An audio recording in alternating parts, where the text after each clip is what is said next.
You're listening to the Truck Talk with Trivista podcast, brought to you by Trivista Companies, the ultimate source for all things trucking, and sponsored by Louisville Masonry and Stone in Louisville, Kentucky, where beauty and function meet. I'm Anita Massey, Director of Marketing for Trivista Companies. Thanks for joining us. So today we're continuing our Telematics series, and our topic is going to be why you should invest in telematics. We're being joined by Jim O'Halloran, CEO of Trivista Companies, and Danny O'Halloran, Telematics Specialist and Aftermarket Sales Coordinator. Jim and Danny, thank you both for talking with us today. Well, thank you. Appreciate the invite. Thanks for having us. Happy to have you guys. So let's start out, Danny, and why don't you start by telling some of the main reasons that companies have historically explored a telematics solution?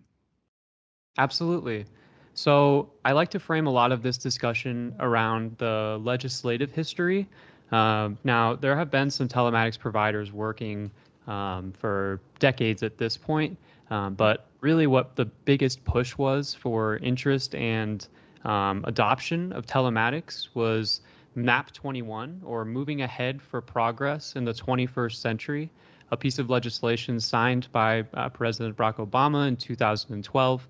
The whole structure of this was to provide more funding for transportation programs to be future-proofed for what is to come and what was to come. So what this really meant was drivers were going to need to start this process of getting used to a different way of tracking their hours of service. So one of the big pieces of this was what's called an ELD, or an electronic logging device. And essentially that is when the truck starts moving, your hours start going. It's a simplified way to think about it. But this legislation really pushed a lot of companies to start to look at who could be a telematics provider and give that conduit for compliance. So long story short, compliance with regulation drove one of the biggest pushes in telematics. However, outside of the regulatory environment, and where telematics first made its most significant impact was simply through the introduction of track and trace. And that is, in other words, that's dots on the map, where the vehicle is at throughout the day, and an ability to recreate trips after the fact. So into the 1990s and early 2000s, this looked like a satellite installation on trucks with a significant price tag to be able to provide that basic track and trace capability. But that brought visibility into the equation for managing fleets, and it was a game changer. Data-driven decision-making became possible, and fleet managers and fleet owners now had layers of insight, where previously they simply had to communicate direct with drivers via something like a cell phone in order to kind of make that call, if at all having that conduit of communication. So stepping into that regulatory compliance piece as well, one thing that's part and parcel with telematics is the regulatory, the piece of legislation known as the International Fuel Tax Agreement. And this was a game-changing regulatory move in itself because it simplified so much for drivers in the industry. Rather than having to, at every jurisdiction or state, purchase a permit to capture and account for the wear and tear on the road by way of a fuel tax, we now simplified this process to have now today 48 contiguous United States, as well as Canada and Mexico, having part with this process that helps to account for and distribute the amount of miles driven and gallons of fuel purchased across the jurisdictions, so that there is a even spread, if you will, of dollars to account for and repair the roads where trucks have been driving. So bringing that all back, a lot of what brought telematics into the fold for people was first this regulatory push, and that came about in 2017 when MAP 21 fully came into effect. And from there, there's really quite a larger value story that we've begun to identify over time. I'm sure we'll get into that here soon. So. Wow. Yeah. Thank you very much for that thorough intro. Those were some pretty compelling reasons, I would say, to move to a telematics solution. Jim, how about you? How are you seeing the technology change over time? What's happening today? Sure. It's funny when hearing Danny talk about all that stuff, it brings back memories. Some things you just forget, right? It just kind of happens. So I can remember sitting with, there was a gentleman named Chad Johnson who now works with Trivista, but at the time he was a VP of fleet for a company called Smithway Motor Express in Fort Dodge, Iowa. And they had just signed on an agreement with PeopleNet, which was, the kind of they and Omnitracs were the two biggest sources of telematics back in the late 90s, early 2000s, and it was the coolest technology. He put it up on a wall map, and you could just watch his trucks going down the road, and that was the holy grail right there. Was knowing where every asset was. The other piece that it allowed for, cell phones back in those days, they weren't either, they were really big and clunky, or they didn't exist at all. So it was a method for talking to their drivers and saying, you need to go here, here's where your next route will be. So those were the two primary drivers of telematics, and they were big. You're right, Danny. There was the Omnitracs was this big disc that was on the back of the cab, and on a sleeper truck, and and it was sending these waves. Well, so if you fast forward to the 2017, we had a friend that had gotten into, they were kind of almost like a prophecy that they saw that this thing was coming. So they became a Geotab reseller. And at the time, I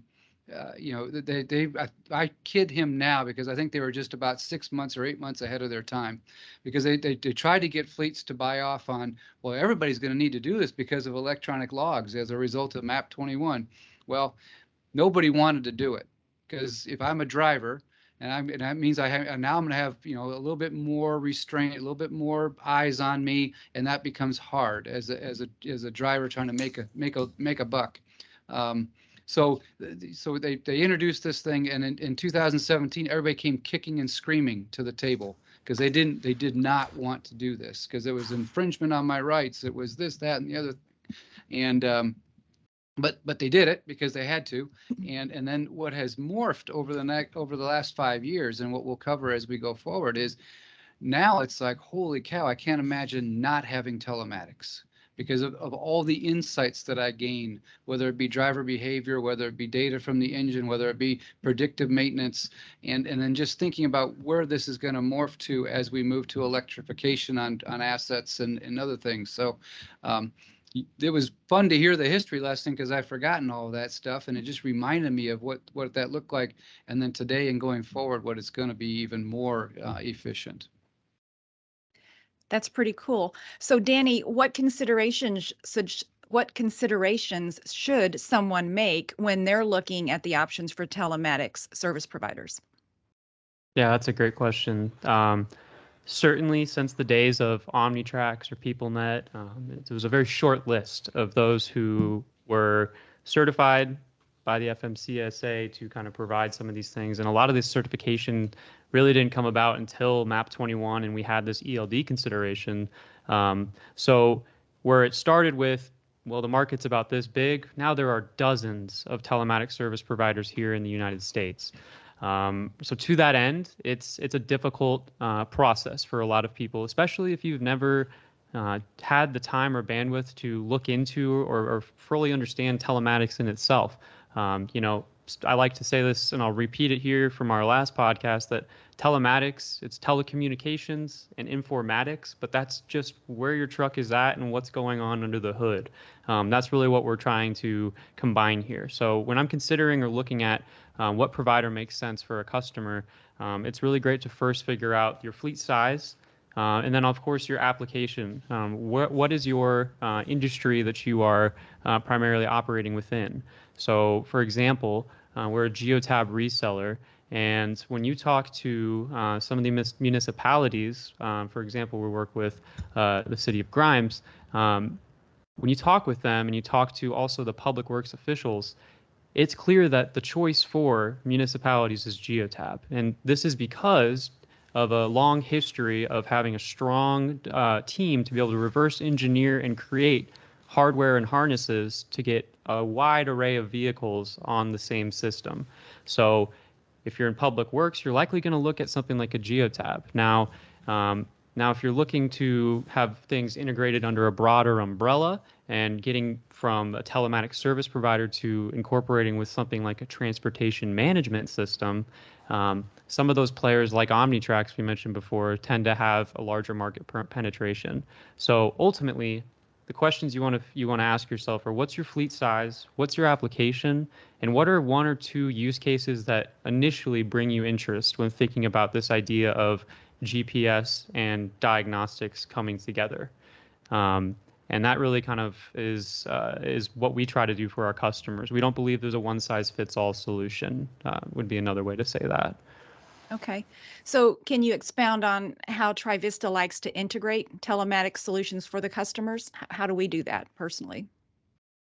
Absolutely. So from our body of Geotab customers, there's a wide variety of kind of application and who we're working with. So we have an array from owner operators who have 1 to 2 trucks, and what they need in terms of support and how they use a telematics solution looks quite different than, for example, a agricultural operation, of which we support a handful. So the owner operator, they're very much focused on compliance, so electronic logging as well as IFTA, like we mentioned before.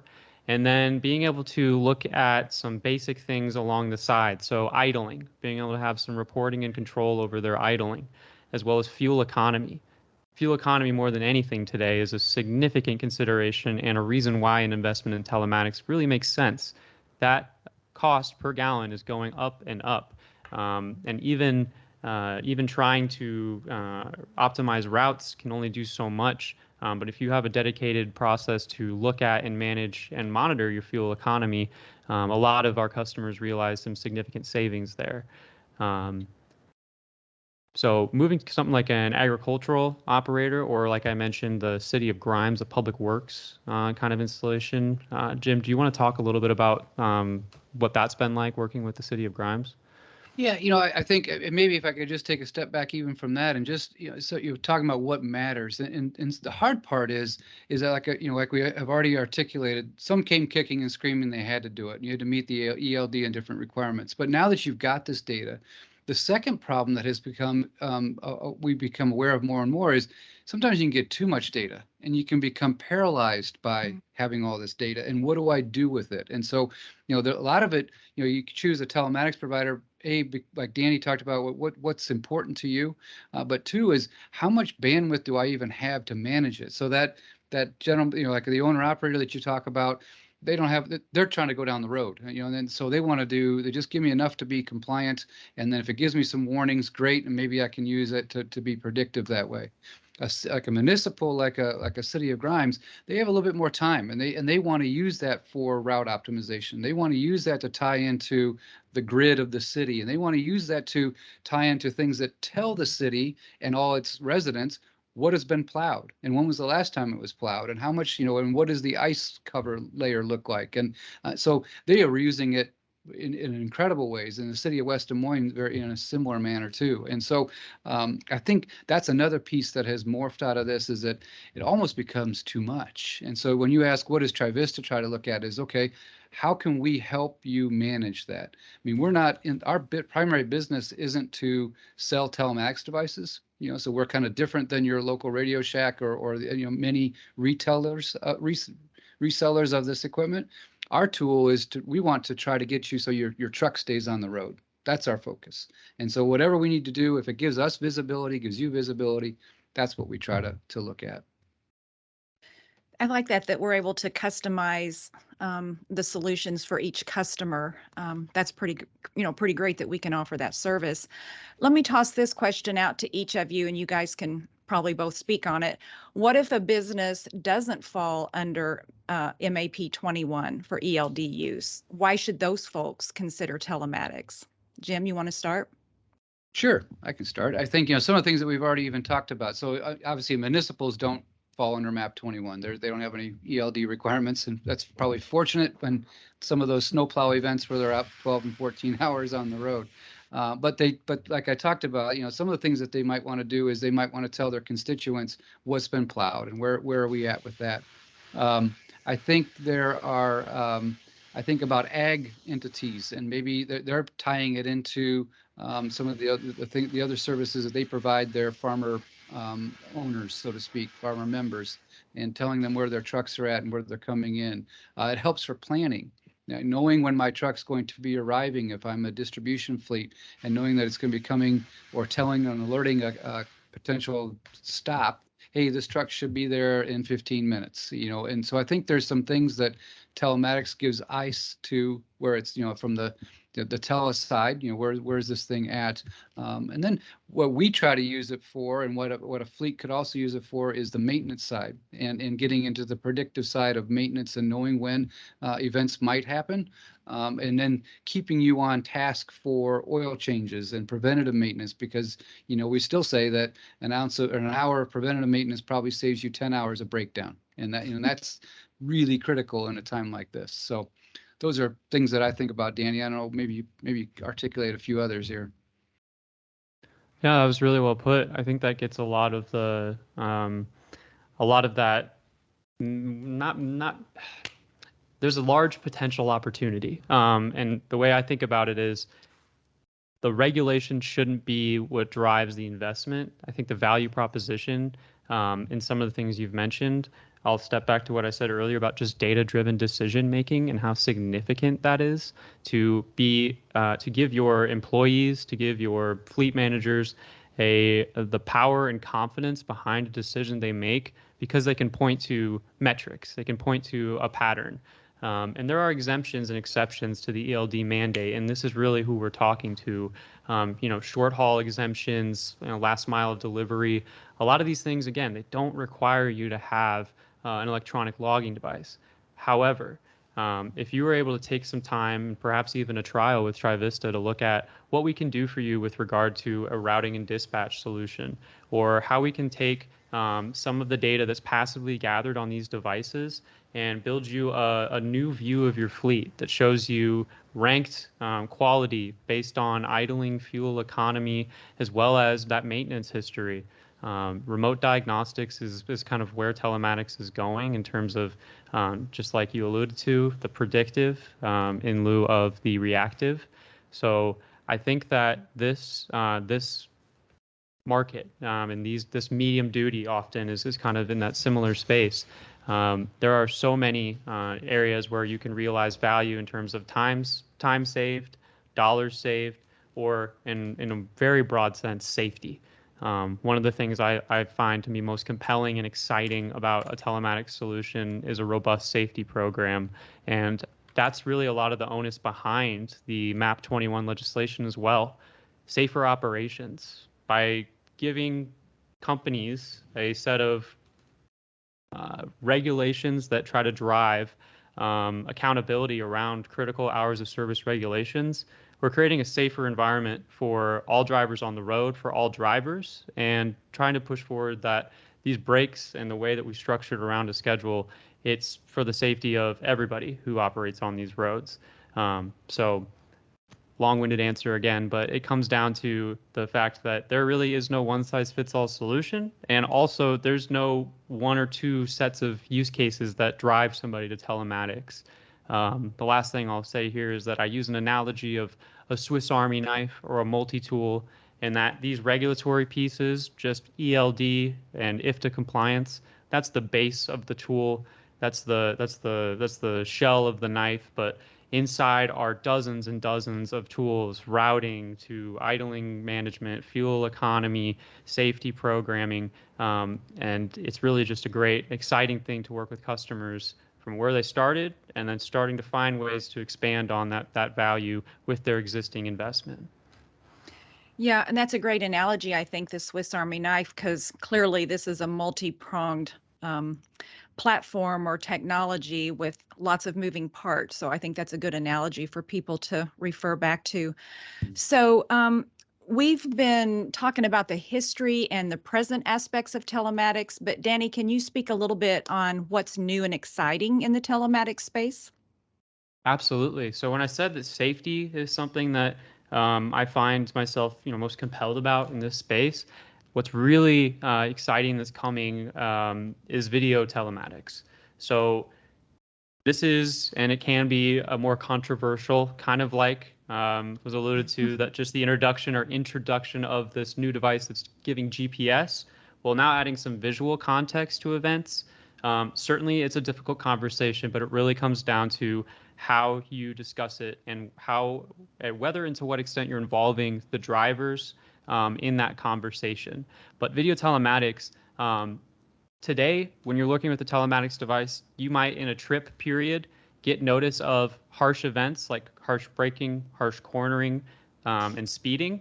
However, those are just numbers at that point, and if you're going to work with a driver on those metrics, all you have is those numbers and maybe where it happened on the map. But what if, before you brought the information to that driver, you're able to look at a quick visual context? Because a lot of video telematics, the misconception is that every fleet manager now will have a large screen with a live feed of all these cameras up. But one, that would be nearly impossible to manage, and two, it would absolutely blow past the capabilities today with regard to data, and it would be very costly to share that much data. So really what's happening is it's event-driven video telematics. So when an event happens, something that you're already tracking inside of your telematics solution, now we're going to add a little visual context. So when I see 5 harsh breaks that happened in a 1-hour trip, and then I look back and I see that 4 of those were my driver actually safely avoiding an accident event from being cut off, for example, well, no longer is that harsh braking a demerit, but rather it's an opportunity to talk and say, okay, wow, so I see that you're actually having to avoid while being on this route. Is this something that's happening often? Maybe we could try to look at optimizing or changing this route. So right there, video telematics, I think, is going to bring about such a new way to interact with this information, and adds a new layer of data.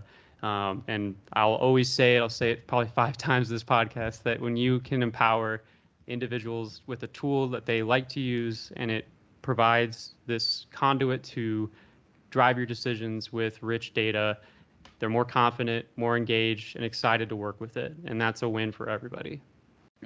And I would take the practical side of it from the business owner side and say, and if you are in an accident event and you've got video recording of it, many times we have heard customers who have saved more of the cost of the implementing those tools themselves, with the savings on the insurance event, because of realizing that, hey, it really wasn't the truck's fault, and because the truck generally will get they're presumed guilty until proven innocent, kind of a theme. So Yeah, good point, Jim.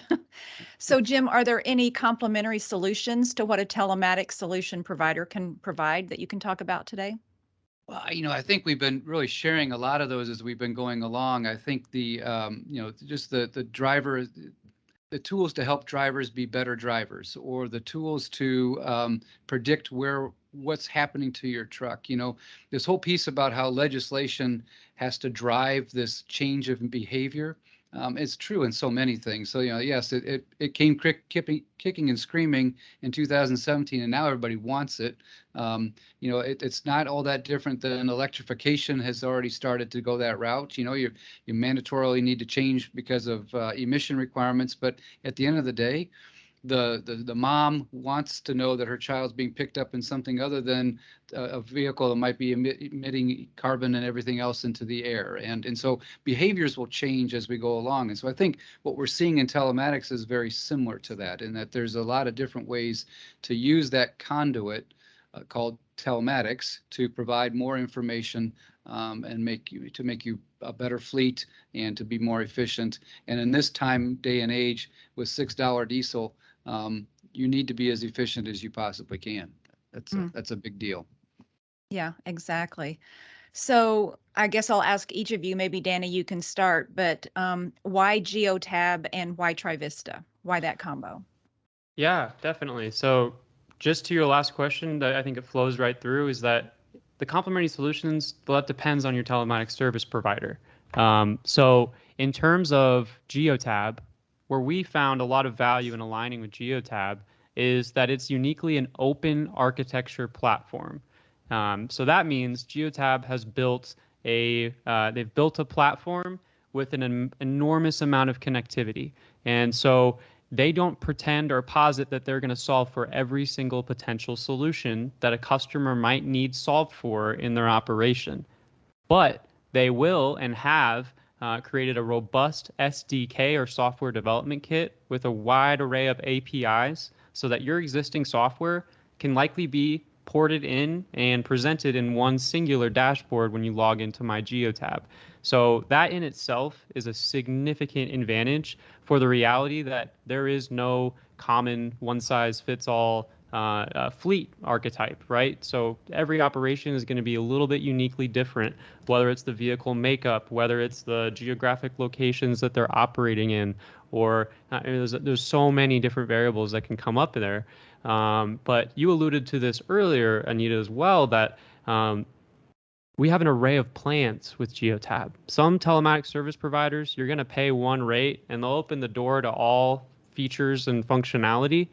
But where we think and what we believe is the more effective and honest to the customer model is that we'll fit your operational needs. So based on what you want to do, we'll tailor a plan and serve up the data that fits exactly that and nothing more. We don't want to overwhelm, like my dad alluded to earlier, as it can happen, is that when you get hit with data and you're not used to managing data, it can be a lot. And so taking a tapered approach and slowly finding that value so that if you start on one of our lower tier plans and for a year, that's exactly what you needed. But after that year, you're feeling a lot more comfortable and confident and interested in trying to get some more value out of that solution. And we might need to adjust how much data that you're getting access to. Well, we also don't operate as a Geotab reseller with a contract model, so we're able to do month to month and therefore can switch quickly over to the plan that fits your needs, especially, and this is a common example, as your fleet grows. We can adapt to that's a progression of your company over time. So other platforms, they get noisy and they try to provide an answer for everything, but that's kind of like getting the answers to questions you're not asking yet. So while it can give you some potential to realize value with the right bandwidth, which is one of the biggest restrictions on most operations, they might not have a person internally that'll be able to manage and own some of this stuff. And that's what we try to provide too is, well, we'll take care of that for you. So Geotab answers that set of problems with options on levels of data and supported features. Yeah, and they've done a really good job of even morphing so that, because one of the things, again, like I talked way back in the beginning with Omnitracs and a PeopleNet, was it was not only for knowing where your truck was at, but it was the communication tool with the driver. And it also helped with dispatching and route planning and all that kind of stuff. And what Geotab has done a nice job of is emulating some of that and not trying to drive you to one piece that just allow you to pick and choose as you need to go. So I think that's been a really good, and they're agnostic too. They don't care what make it is. They don't care where you're going, what brand or anything else. And that's kind of been our approach too, has been, we don't, that doesn't matter to us. Again, our goal is to help you keep your trucks on the road regardless of what they are. Okay, so do you offer trials or other opportunities that customers can use to work with Geotab in tertiary programs? Yeah, one of the things it's really challenging sometimes that you think about the disruption that having to switch a telematics provider would cause. And so if you said, all right, we're just going to sell you this, and either you take it or you don't, that could be a kind of an easy way to say, you know what, I can't afford to do that because I can't go in and take out all my old ones and put in these new ones because what if they don't work? So I know Danny's been very good about offering, let's put a couple 3 in your fleet and we'll run them side by side with whatever you've got and just give you a chance to see what can be done with that tool. And so I think the simple answer is yes. The longer answer is we can create, much like everything else, we'll create something that will work for you, what's best for you. Because again, that is at the end of the day, that's what we're here for. Yeah. Danny, I don't know if I touched all of it or not, or if that's okay. Yeah, just reach out. Yeah, Absolutely. I love the customization. I'm really hearing that, and that's what Trivista prides itself on is great customer service. So that's what I'm hearing from the telematics side as well. Okay, guys, so we're nearing the end of our time today. Is there anything else that you'd like to add on this topic before we sign off? I'll just say that, again, thank you for the time, and likely this will be a continued series. There's, like I said, with every individual tool on that Swiss Army knife, there's probably a podcast that we could have to get into the weeds. But I want to encourage everyone to kind of visit our website at www.trivistacompanies.com. You'll find there in the near future a new telematics section with the ability to kind of take a look at what we're offering, schedule some time to do a consultation, and just learn more across the board about how Trivista can support you. So thanks again for your time, and thanks for listening. Yes, and Yeah, thank you I'd both. say, yeah, I was just gonna say, I'd say thank you as well. I appreciate the opportunity, and this is a space that there's so much coming at us and so fast. I'm just very grateful that we have a young person like Danny who is able to digest this stuff and keep us between the rails, because it'd be very easy to get kind of into a squirrel event of, oh, let's go this way, oh, let's go this way, and I think Danny's got a pretty focused and obviously passionate approach to how he's addressing this. I would agree completely, Jim. So, Danny, speaking to that, if somebody hears this podcast and would like to reach out to you, would you want to share your contact information for them? Absolutely. So you can reach me at O'Halloran, DOHALLORAN @trivistacompanies.com. Feel free to reach out, shoot me an email, and we'll go ahead and get things going. If that's not your best conduit, you can give me a call at 515-218-0715. All right. Thank you very much. And thank you both for today's discussion. We'll be looking forward to our next telematics talk very soon. Great. Thank you. Thank Thanks. you. We hope you've enjoyed this edition of the Truck Talk with Trivista podcast. You can find more podcast talks or general information about Trivista Companies and its many dealerships at trivistacompanies.com. Until next time, be safe out there.